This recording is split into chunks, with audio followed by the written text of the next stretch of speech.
Live from New Delhi, you're watching DT India News Hour, India's voice to the world. I'm Siddharth Bharadwaj. Coming up in the next hour.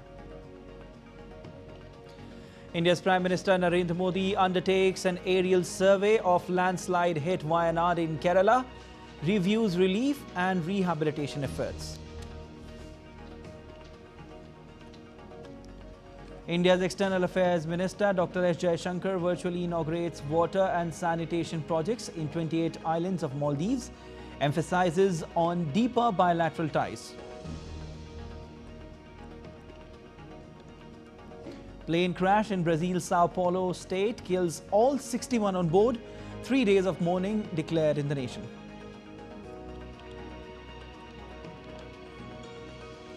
US asserts that escalation of tensions is in no one's interest. White House says US will not allow extremists to push Gaza ceasefire talks off course.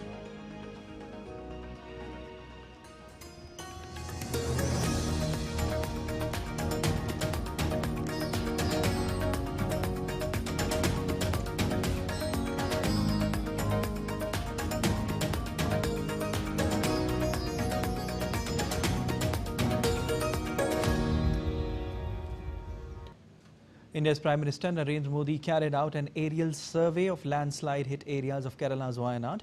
PM Modi undertook an aerial survey in Wayanad before physically visiting the location of the disaster. Prime Minister also observed the worst affected areas of Punchirimattam, Mundakai and Churalmala. At least 226 people died and several remain missing after landslides hit the region on 30th of July in one of the biggest natural disasters to have impacted the southern state.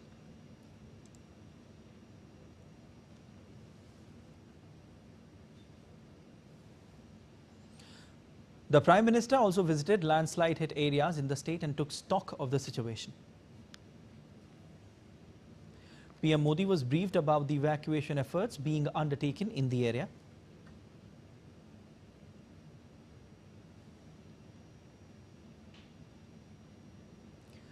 Prime Minister Modi visited a relief camp to meet and interact with the victims and survivors of the landslide in Wayanad.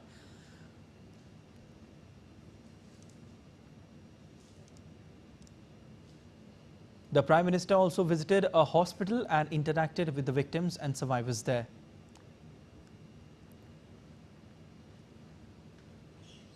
India's President Draupadi Murmu has been conferred the Grand Collar of the Order of Timor-Leste, the country's highest civilian award, by her counterpart Jose Ramos Horta. The award is in recognition of her achievements in public service and dedication to education, social welfare and empowerment of women. President Murmu said that the honor is a reflection of the ties of friendship between India and Timor-Leste. President Murmu and her counterpart from Timor-Leste issued a joint press statement praising Timor-Leste. President Murmu called the Southeast Asian nation a good friend of India. India and Timor-Leste enjoy warm and friendly relations based on our shared commitment to the values of democracy and pluralism. I am confident that this will further strengthen bilateral relations between the two countries. I am deeply honored by the Grand Collar of Order of Timor-Leste bestowed upon me. This is a reflection of the deep bond of friendship between India and Timor-Leste. President of Timor-Leste, Jose Ramos Horta, said that Timor-Leste will soon open an embassy in Delhi and an Indian embassy will open in Dili, which is the capital. With the opening of Timor-Leste embassy in Delhi soon, the opening of an embassy of India in Dili soon, we will expand, enhance the relationship from A to Z in areas like agriculture, education, health, medical field, digitization, particularly of our payment system with our central bank, our civil service. President Draupadi Murmu arrived in Delhi, Timor-Leste, on the last leg of her three-nation visit earlier on Saturday. In a special gesture, she was warmly received by President José Ramos Horta of Timor-Leste at the airport. Cheerful children greeted her on the way from the airport. The president was also accorded a ceremonial welcome at a presidential palace in Dili, the capital of Timor-Leste.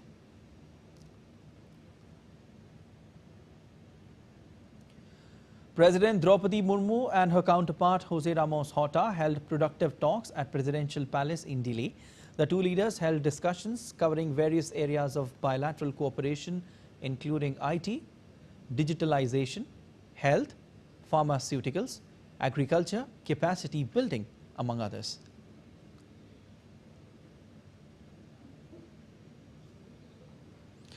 President also met the Prime Minister, and the two leaders witnessed the exchange of 3 MOUs. Number 1, MOU on cultural exchange to promote more people-to-people ties. It will also support cooperation in the field of protection, conservation and promotion of the cultural heritage of both countries. Second, MOU between Prasar Bharati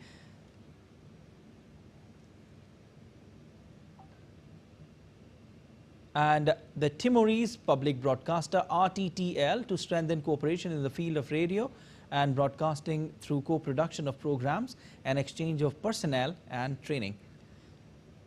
Number 3, MOU for visa waiver for the holders of diplomatic and official passports.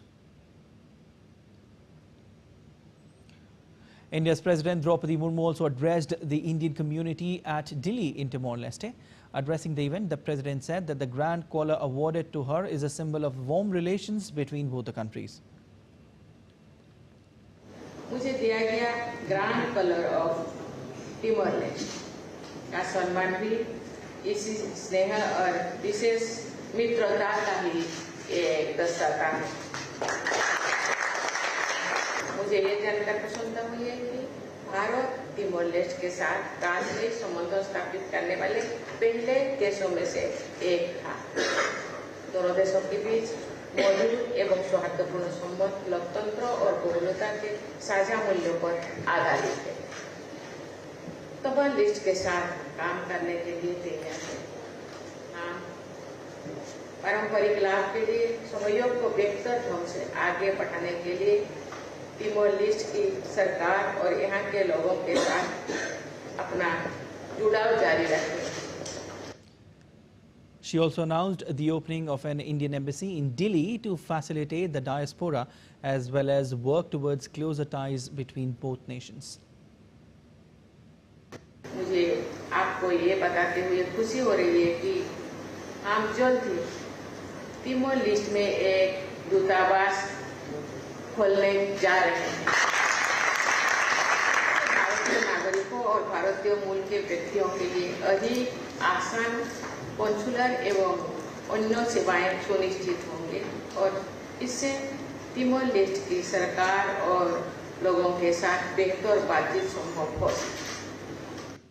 India's External Affairs Minister Dr. Jaishankar is in Maldives, where he called on President Dr. Mohammad Muizzu and conveyed greetings of Prime Minister Narendra Modi.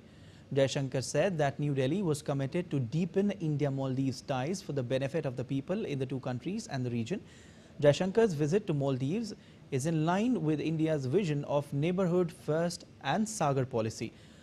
Earlier, Dr. Jaishankar met his Maldivian counterpart Musa Zamer to discuss all areas of bilateral cooperation to deepen the partnership between India and archipelagic nation. Both leaders witnessed signing of MOU between National Payments Corporation of India and Ministry of Economic Development and Trade of Maldives on introduction of a digital payment system in the Maldives. After holding bilateral talks, External Affairs Minister Jaishankar said that India's partnership with the Maldives is based on a deep desire to work together for each other's welfare and interests.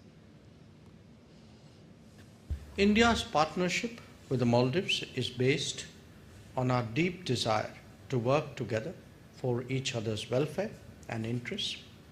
It is a partnership that has enabled us to always swiftly and effectively respond to challenges as witnessed in the past. The minister also highlighted India's neighbourhood first policy and said that Maldives is one of the cornerstones of her policy. And the External Affairs Minister, S. Jaishankar, is on a 3-day visit to the archipelago nation. This is EAM's first visit to the country since Muizu government took charge last year. Dr. Jaishankar also met with Defence Minister of Maldives, Mohammad Ghassan Mamoun. Dr. Jaishankar informed via X that he discussed defence and security cooperation, joint initiatives for maritime security and shared interest in maintaining peace and stability in the region. The two countries also signed an agreement to introduce UPI in Maldives. India's External Affairs Minister Dr. S. Jaishankar addressed at the inauguration of water and sanitation projects in 28 islands of Maldives. He stressed that the bedrock of India-Maldives partnership is the mutual benefit of people. He underlined India's objective to provide low-cost solutions related to climate change. India-Maldives development cooperation embodies the motto of our partnership, imagined by Maldives, delivered by India. It will be our endeavour to harness this defining feature of our relationship and scale greater heights. And I hope, Excellency President, with your guidance and encouragement, our joint efforts, our joint activities and our shared vision will form an important milestone in the journey of our two nations together. All right, NDD, India's Jessica Taneja joins us live for more on the story. Jessica, External Affairs Minister is in Maldives and many things happened, including signing of MOUs. What latest are you getting for us? Well, the latest that we have is there were 6 MOUs signed between the two nations, and as you see, as you've already pointed out in your report, that was the crucial bit of the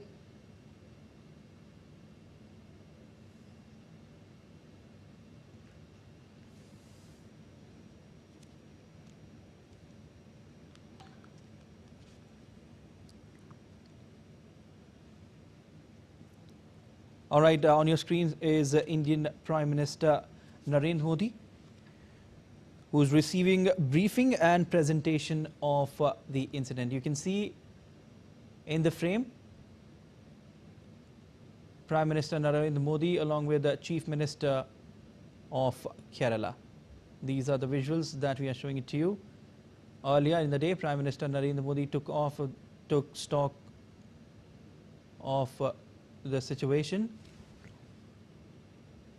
through aerial survey, and then also interacted with the inmates at a relief camp, and later on he went to the hospital to interact with the patients and promised them that everything will be normal very quickly.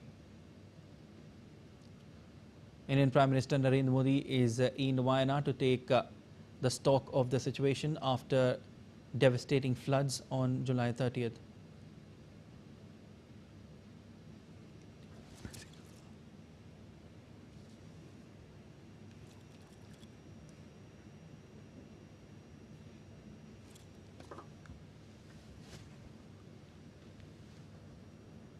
On your screens is Indian Prime Minister Narendra Modi.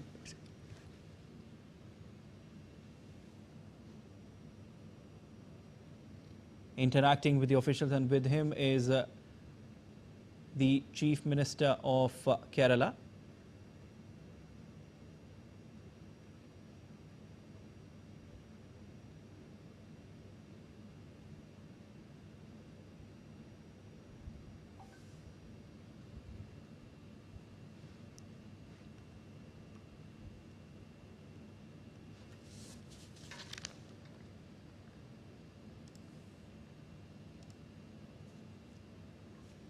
Indian Prime Minister Narendra Modi is chairing a meeting on the Wayanad landslide. He personally came to Wayanad today in the morning to take stock of the situation, also interacted with people there. He interacted with the officials to see what is happening and what could be done to get the things back to normal as soon as possible. He also interacted with the inmates at rehabilitation camp wherein people were really, really emotional, and Prime Minister Narendra Modi assured them that everything will be normal really soon. Later on, Prime Minister Narendra Modi also interacted with patients who survived the tragic incident and also assured them and also asked about their well-being.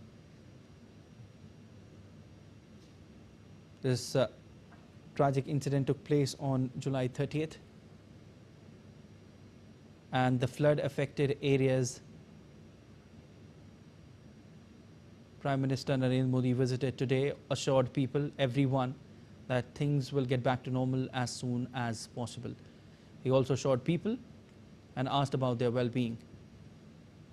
It's a matter of great concern for the Indian Prime Minister, and that is the reason he personally came to the flood-affected area, took stock of the situation through aerial survey, later on got back to the ground, talked to the officials, interacted with them, asked them what is being done and what could be done to make things normal as soon as possible. Over 200 people so far were killed in the devastating floods, and scores of people are missing after landslide hit the region on 30th of July in one of the biggest disasters, in fact, to have impacted the southern state.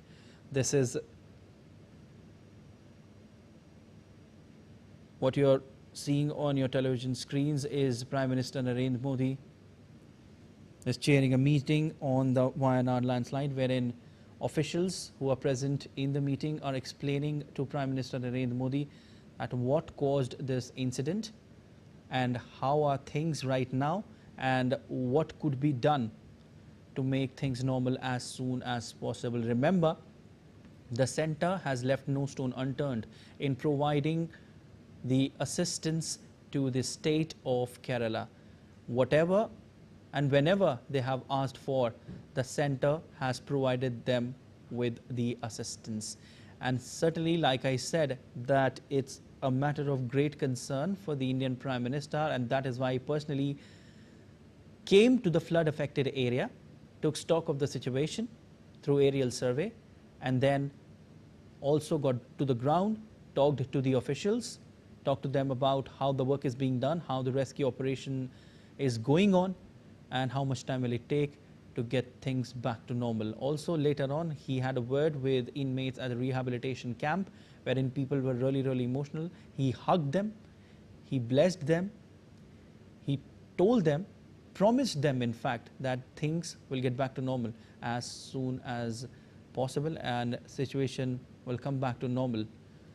And for that, centre is doing everything possible. Later on, he also went to a hospital where he met the survivors of the floods and also assured them that things will be all right very, very soon.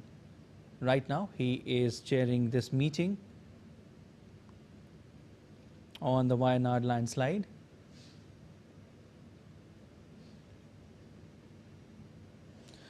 Earlier in the day, Prime Minister Narendra Modi took stock of the situation through aerial survey, and Kerala Chief Minister Pinarayi Vijayan was also accompanying him.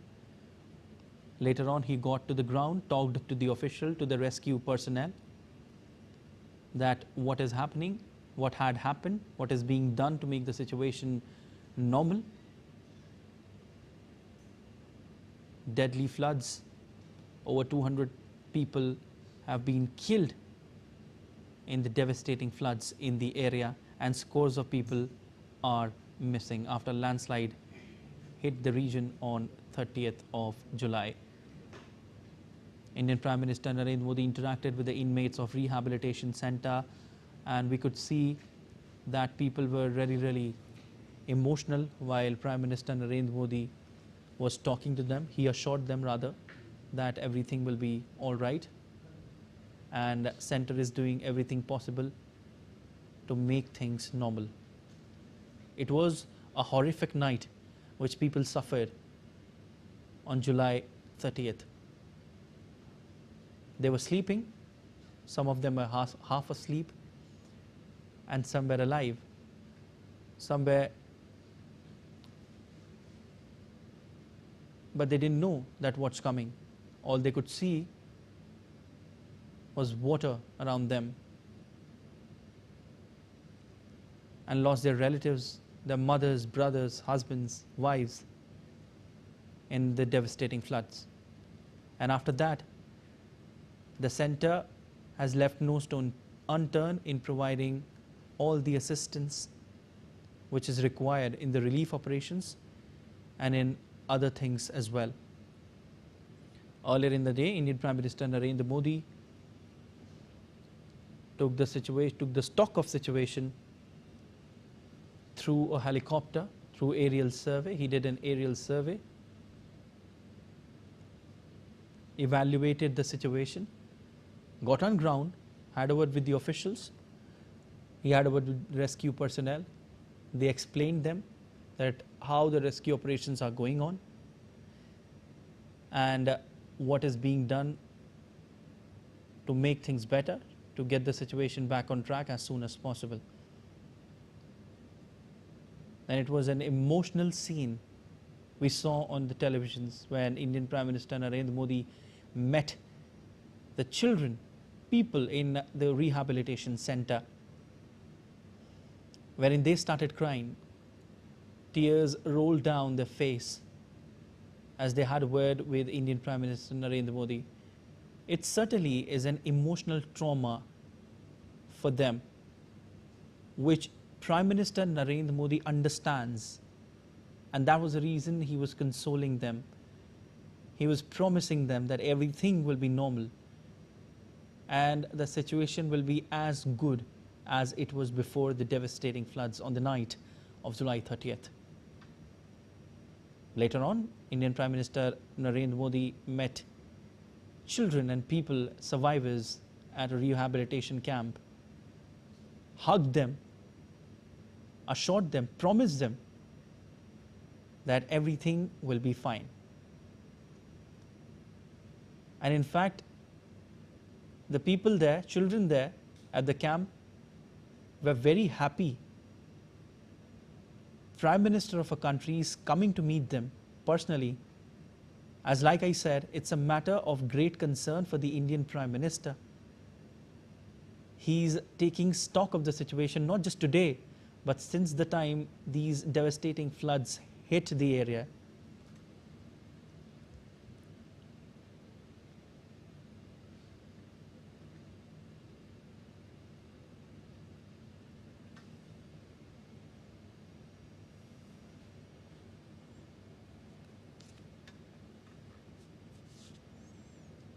All right, and still to come on DD India News Hour. Bangladesh Chief Justice and Central Bank Governor quit amid fresh protests.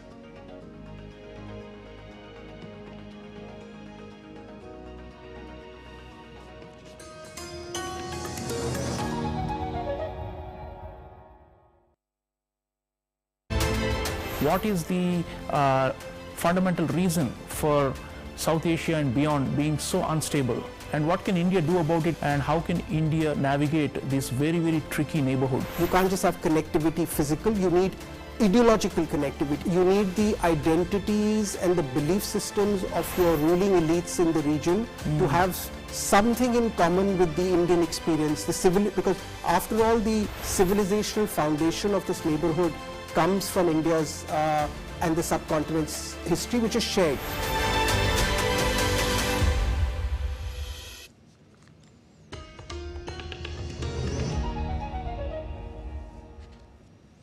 You're watching DD India News Hour. I'm Siddharth Bharadwaj. The 2,000-kilometer border between West Bengal and Bangladesh is vulnerable due to political unrest in Dhaka, prompting the border security force to be on high alert. Many Bangladeshis are attempting to cross into India, with some using valid visas for temporary entry. The BSF is maintaining strict vigilance and educating Indian citizens in border villages. The most vulnerable areas are the unfenced and riverine borders in the Sundarbans region, where several hundred kilometers remain unsecured. Meanwhile, government in Indian state Odisha has beefed up surveillance along its coastline, and this is to prevent illegal entry from unrest-hit Bangladesh. The state is located about 200 kilometers away from the Bangladesh coast. Odisha police have intensified patrolling following the state government's alert, demonstrating their commitment to maintain security and vigil along coastal borders. As political turmoil grips Bangladesh, Chief Justice Obaidul Hassan has opted to resign following a protest march to his home. This development comes close on the heels of resignation of Bangladesh Bank Governor Abdur Rauf Talukdar, who cited personal reasons for his departure amid a wave of high-profile exits from key positions in the country. These resignations have come shortly after widespread protests led to ousting of Prime Minister Sheikh Hasina, who was forced to step down and leave the country. Meanwhile, Muhammad Yunus, the Nobel Peace Prize-winning economist, took charge as head of an interim Bangladeshi government on Thursday. Well, a tragic plane crash occurred in São Paulo, Brazil on Saturday morning, resulting in the loss of all 61 lives on board. The plane had 57 passengers and 4 crew members. The turboprop aircraft was en route from Cascavel to Guarulhos Airport when it crashed in Vinhedo, with footage showing a vertical descent and spiral fall. Authorities have recovered 2 black box flight recorders which have been sent to Brasilia for analysis as part of the ongoing investigation into cause of the crash.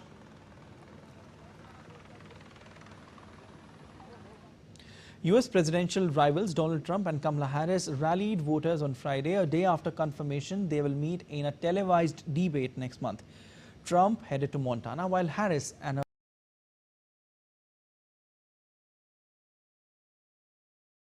vice presidential Tim Walz visited Arizona. The Trump and Harris campaigns have confirmed the pair will meet on September 10th in their first live debate. DD India's Nick Harper sends this from Washington, D.C. But Donald Trump and Kamala Harris were out on the campaign trail on Friday. Trump has remained off the trail this week, but he did hold a press conference on Thursday at his Mar-a-Lago residence in Florida.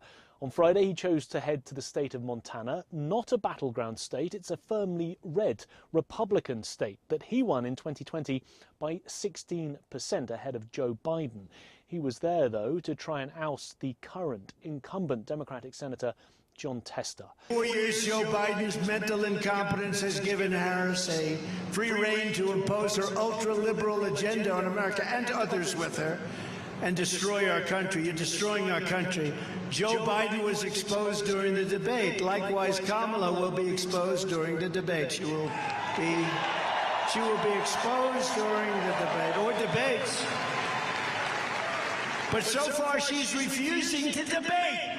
Kamala Harris, though, did get out in front of swing state voters as she tries to sell her vision and message of America to independent, undecided voters. We are all in here together. I'm told an extraordinary number of folks who are here together because we love our country. We're here to fight for our democracy.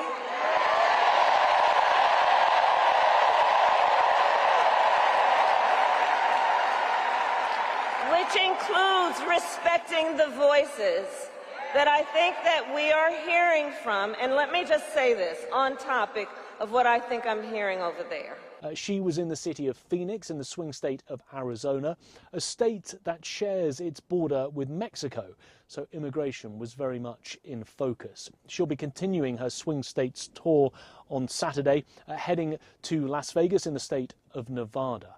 Some polling out over the last 24 hours has suggested that the momentum we've seen in the Democratic Party since it was announced that she was taking over from Joe Biden has been reflected in national polls. A Reuters Ipsos poll showing that she's about 5 percentage points ahead of Donald Trump, 42% to Trump's 37%. And if you narrow that down just to look at swing states, she's a couple of percentage points ahead, 42% for Harris, 40% for Donald Trump. And of course, all of this coming ahead of the two meeting on a debate stage to go toe-to-toe. September the 10th is the date for your diary. It has been confirmed by both campaigns that they will meet in an unscripted, live televised debate. Donald Trump has also said that he would welcome at least 2 other opportunities to debate Kamala Harris. He has said in the past that she's not intelligent enough to debate him. She's saying that if he turns up for the first one, she'll consider whether or not to debate him in a second and third time as well. In Washington, Nick Harper, reporting for DD India. And still to come on DD India News Hour. Russia deploys tanks to Kursk border area, says it destroyed Ukrainian armored vehicle.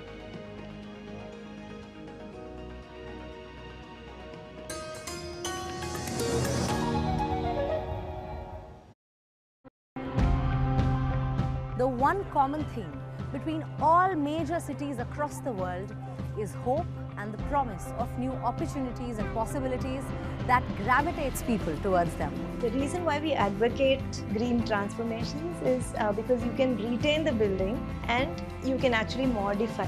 There's a lot that happens when you extract sand beyond sustainable limits. It's going to change your course of your river, it's going to widen the channel, it's going to damage, and we are paying a big price. We have 2 water reservoirs on 84 acres of land. During periods when the river water is non-saline, we store water in these reservoirs. Throughout the year, we distribute this water to residents. Tiny houses are in vogue. Less is more. Many also assume tiny homes are more eco-friendly.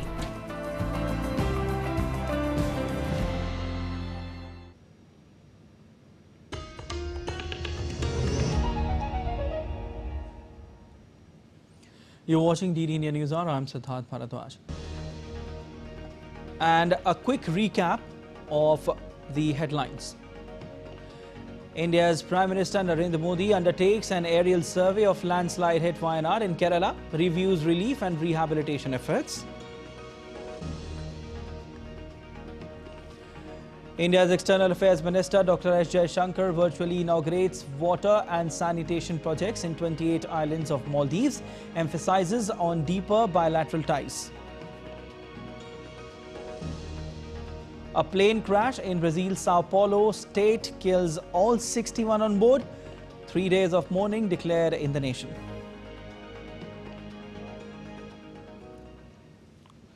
In the latest from the conflict in Gaza, at least 100 people have died and dozens injured in an airstrike on a Gaza school sheltering displaced people on Saturday morning. The strikes hit when people sheltering at the school were performing dawn prayers, leading to several casualties.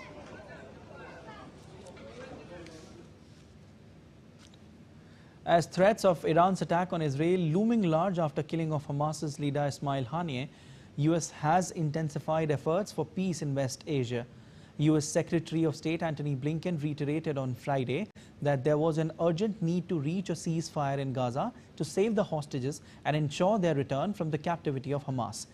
Blinken on Friday told Israeli Defense Minister Yoav Gallant in a phone call that the escalation of tensions was in no party's interest. During the call, Blinken also assured that United States will not impose sanctions on the Israeli military's Netza Yehuda battalion and has decided to end an investigation into potential rights violations by the unit in the occupied West Bank. A day earlier, the Israeli Defense Minister also spoke to US Defense Secretary Lloyd Austin about situation in the region. The White House has condemned Israeli Finance Minister Bezalel Smotrich for arguing against a ceasefire and hostage release deal brokered with the Biden administration. White House National Security spokesperson John Kirby said that the finance minister was misleading the Israeli public and Biden administration will not allow extremists, including in Israel, to push Gaza ceasefire talks off course. United States and its allies have been trying to arrange a ceasefire for hostages deal for months, but have consistently run into obstacles from both Israel and Hamas. Russia's defense ministry on Saturday announced that it had positioned tanks along the Kursk border with Ukraine and successfully destroyed a Ukrainian armored vehicle. The ministry released a footage showcasing the deployment, which included tank crews and a drone unit working together to identify and engage the target.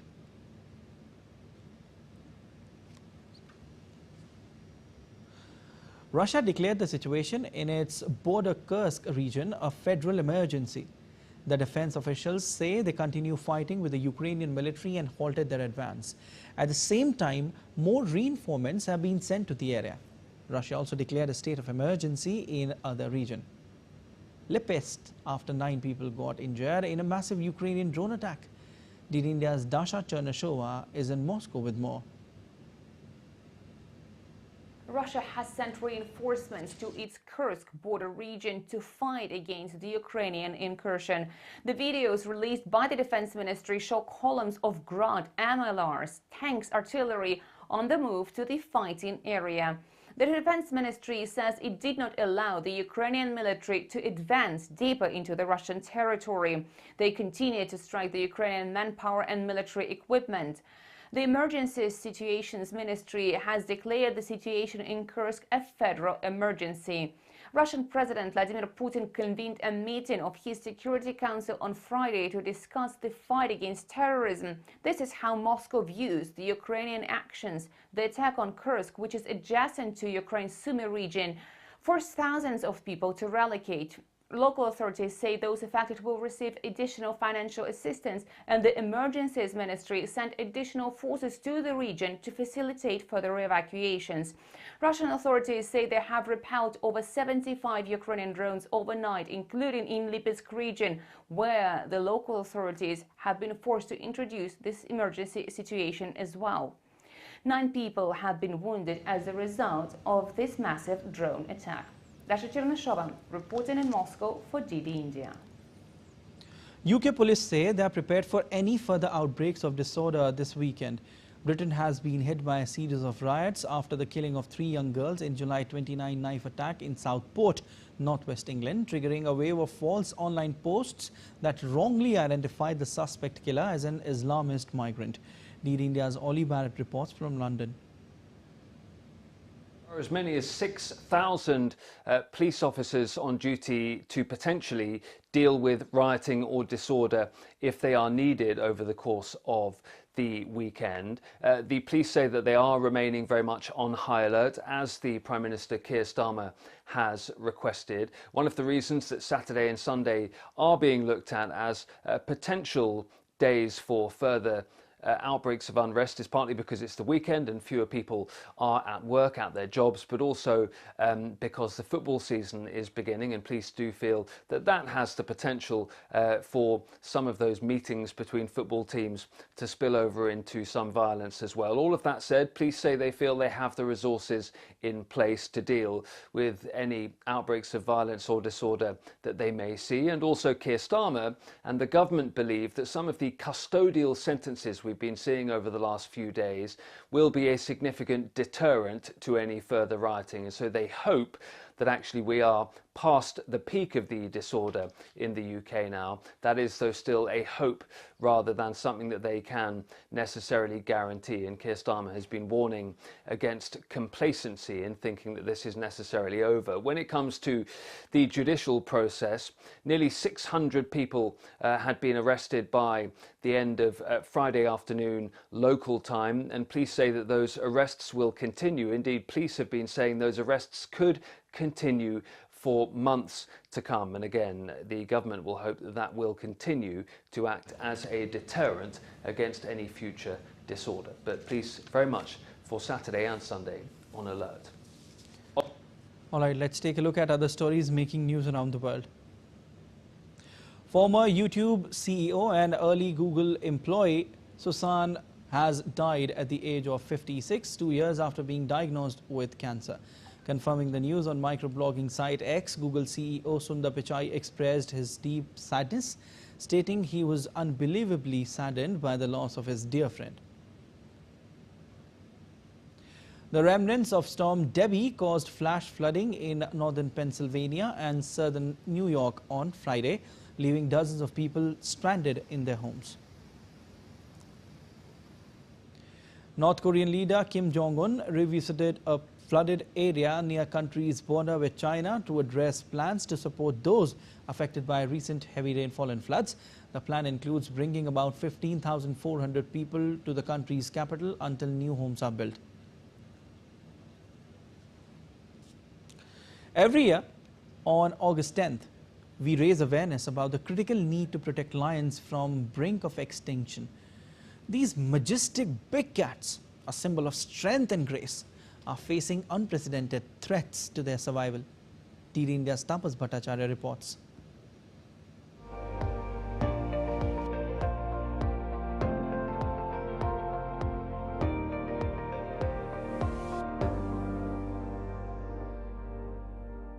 Lions are the kings of the jungle, but even those at the top of the animal kingdom need our help. On World Lion Day, let's see what's really going on.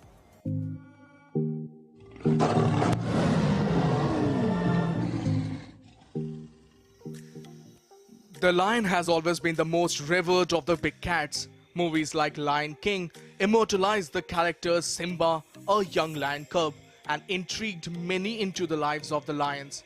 The majestic cats who are now restricted to only parts of Africa and India. Each year on 10th of August, World Lion Day is celebrated, where environmentalists around the globe try to bring awareness to the declining population of lions. In India, a record 29% increase in the population of Asiatic lions was witnessed in the last 5 years, with their population going up from 523 in 2015 to 674 in 2020. The Gir forest in Gujarat is the only natural habitat of the Asiatic lion. A total of 208 Asiatic lions are housed in 31 Indian zoos across the country and have been a star attraction in promoting conservation awareness and outreach for visitors, especially children, that are able to see these magnificent creatures up and close in the zoos. The government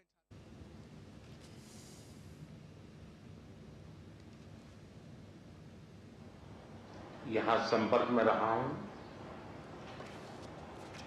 पल पल की जानकारी भी लेता रहा हूं और केंद्र सरकार के जितने भी अंग हैं, जो भी इस स्थिति में मदद हो सकते हैं, उसको तुरंत मोबिलाइज करना और हम सब मिल करके इस एक भीषण आपदा में हमारे जो परिवारजन इस समस्या में घिरे थे, उनकी सहायता करना, ये त्रासदी सामान्य नहीं है। सैकड़ों परिवार के सपने उजड़ गए हैं।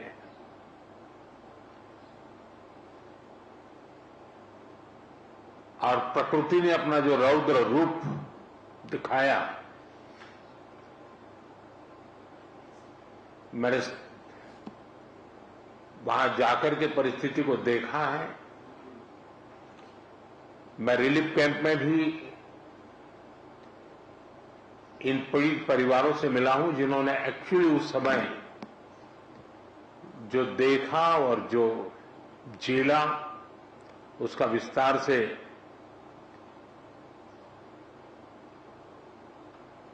पूरा विवरण मैंने उनसे सुना है। मैं अस्पताल में भी उन सभी मरीज से मिला हूं जो इस आपदा के कारण अनेक प्रकार की चोट के कारण बहुत ही मुसीबत का समय बिता रहे हैं।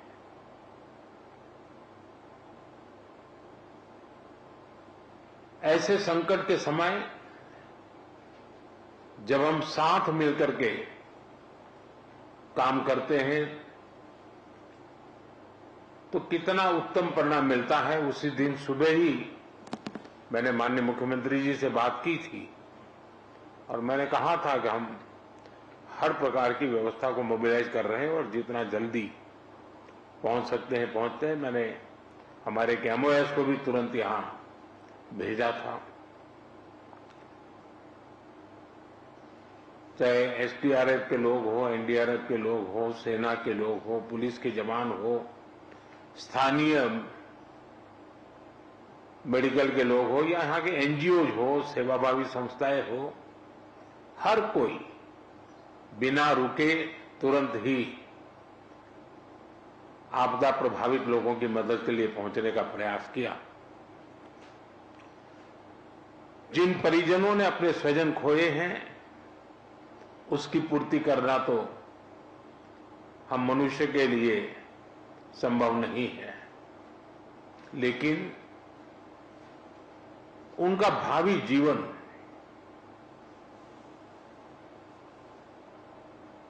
उनके सपने चूर चूर न हो जाए, ये हम सबका सामूहिक दायित्व है। और भारत सरकार और देश इस संकट की घड़ी में यहां के पीड़ितों के साथ है। सरकार को जो कल मैंने हमारे इंटरनल मिनिस्टर्स की जो कोऑर्डिनेशन की टीम थी उनको भी यहां भेजा था, वो कल माननीय मुख्यमंत्री जी से मिले थे, आपके अधिकारियों से मिले थे और वे भी सारे चीजों को देख करके गए हैं।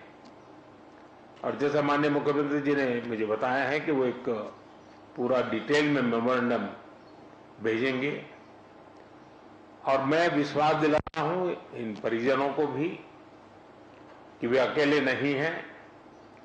इस दुख की घड़ी में चाहे राज्य सरकार हो, केंद्र सरकार हो या देश के जन जन नागरिक हो, हम सब उस संकट की घड़ी में उनके साथ हैं।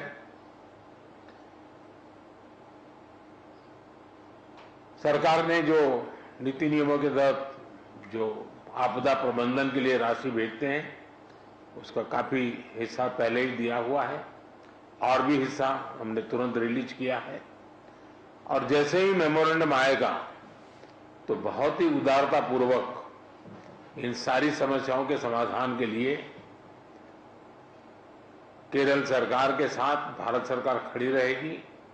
और मैं नहीं मानता हूं कि धन के अभाव में यहां कोई काम रुकेगा। जहां तक जानहानि हुई है, हमारे लिए इन परिजनों को फिर से एक बार, क्योंकि छोटे बच्चे हैं, परिवार में सब कुछ खो चुके हैं, इनके लिए एक लंबे समय की योजना हम लोगों को बनानी होगी। मैं आशा करता हूं कि राज्य सरकार उस पर भी विस्तार से करेगी और उसमें भी जो कुछ भारत सरकार अपना हाथ बटा सकती है वो बटाएगी। लेकिन मैंने, जैसा अभी मुख्यमंत्री जी बता रहे हैं, मैंने एक ऐसी आपदा को बहुत निकट से देखा हुआ है, अनुभव किया हुआ है। 79 में, आज से 40-45 साल पहले की बात है, गुजरात में मोरबी में एक अर्थन डैम था और भारी बारिश हुई और डैम पूरा नष्ट हो गया। और आप कल्पना करें, वो डैम बहुत बड़ा था, मच्छू, वो पूरा पानी, और मोरबी एक शहर है, उसमें घुस गया और 10-10, 12-12 फीट पानी था पूरे शहर में। 2500 से ज्यादा लोग उसमें मृत्यु हुई थी। और वो भी मिट्टी का डैम था, तो पूरी मिट्टी पूरे हर घर में, मैंने उसको, मैं करीब 6 महीने वहां रहा था, एक वॉलेंटियर के रूप में उस समय मैं काम करता था।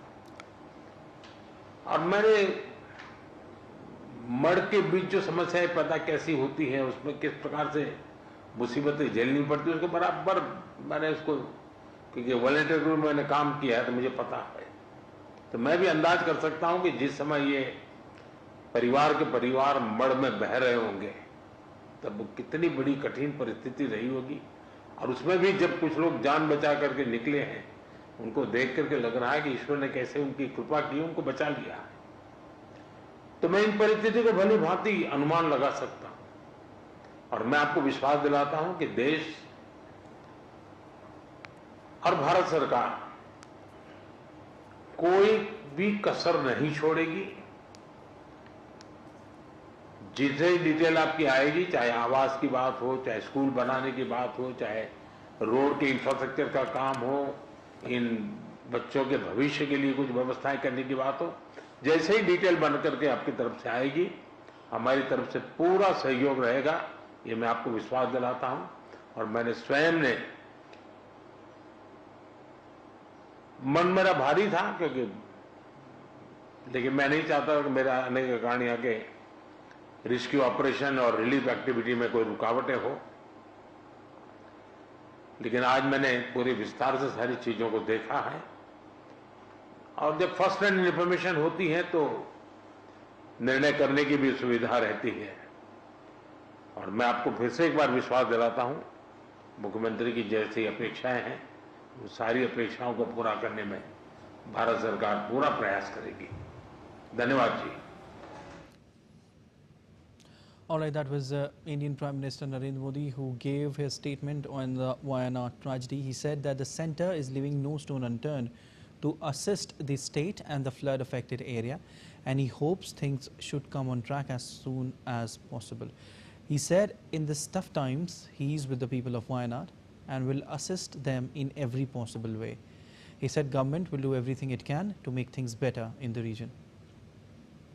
Meanwhile, India's Finance Minister Nirmala Sitharaman attended a meeting of members of Board of Directors of Reserve Bank of India on Saturday, and the meeting was held at the office of RBI in New Delhi. The meeting saw the participation of RBI Governor Shaktikanta Das and other Board of Directors of the bank. The meeting is held after the Union Budget 2024-25 and days after the Lok Sabha passed the Finance Bill with a few amendments. Finance Minister, while addressing a press conference, stressed that banks shall bring innovative products and raise deposits. My emphasis also would be the same with the banks, and I, in fact, will be meeting with the banks for various reasons to take up government's priority sector lending area, emphasis on some of the government schemes, and also in that process talking to them about how it is important for them to go back to collecting deposit, the old-fashioned get back to collect deposit from everybody, which means banks, RBI has given them some liberty in managing their interest rates. Using that liberty, they should make deposit attractive in the banks. The Finance Minister also said that the Banking Regulation Act, the Banking Companies Act and the Reserve Bank of India Act were brought in to improve banking governance. The banking regulations amendments that we are bringing in is not just only for that. There are many others which are reasons behind why we have brought the BR Amendment Act. It's been pending for some time, pending in the sense it was long awaited. It also has some realignments as regards the cooperative sector banking arena, and the nomination is one of the things which is a customer friendly step, because I think it is important for customers to have that choice, and also to make sure that the nominees later on don't face any difficulty in claiming what is rightfully theirs. RBI Governor Shaktikanta Das also addressed the press conference. He said that the interest rates on deposits and lending rate are deregulated and that banks free to decide rates. Banks fix their deposit rates, they fix their interest rates. The position, the situation could vary from bank to bank. At times you would have seen certain banks launch a special drive to raise deposits. So they tend to give a higher rate of interest for deposit mobilization.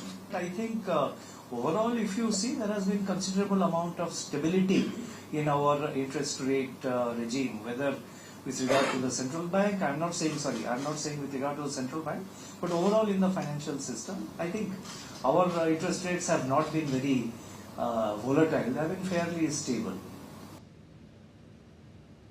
India's Commerce and Industry Minister Piyush Goyal said at India International Jewellery Show or IIJS in Mumbai that India will retaliate if G7 imposes irrational demands on a diamond industry. He added that the government will also have testing for their products before it can get sold in India. Should the G7 try to impose an irrational demand and force our industry to send all our diamonds first to Antwerp, we are not going to accept that. And if it should require any retaliation, we'll even consider any retaliation. Maybe we can have some G7 goods going to a remote part of India for testing. before they're allowed to be sold in India. I've even considered that option. The IIJS premiere started from 9th of August to 13th of August at Bombay Exhibition Centre at Goregaon in Mumbai. It's also on at Geo Centre from 8 to 12 August. And updates now on all the action from Paris Olympics 2024.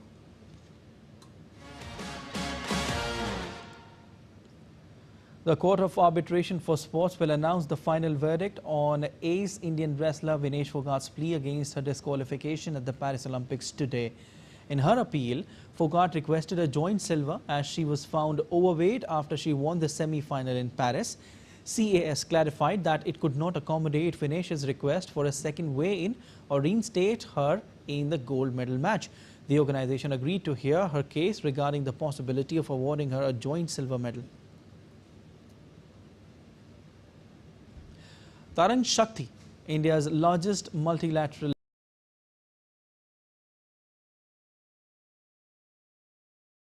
air exercise, showcased multiple fighter jets in action in Tamil Nadu. Air forces from US, Germany, France and several other countries are participating in the exercise, which highlights their defense capabilities and fosters interoperability among the participating forces.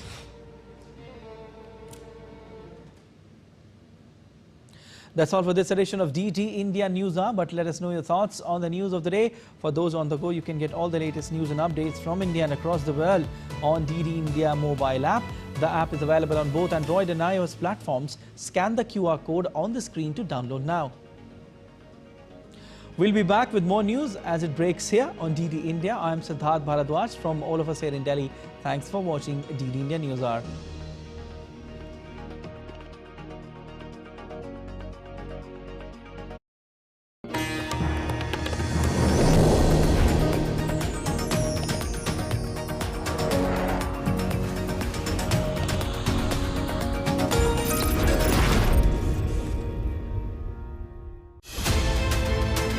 What is the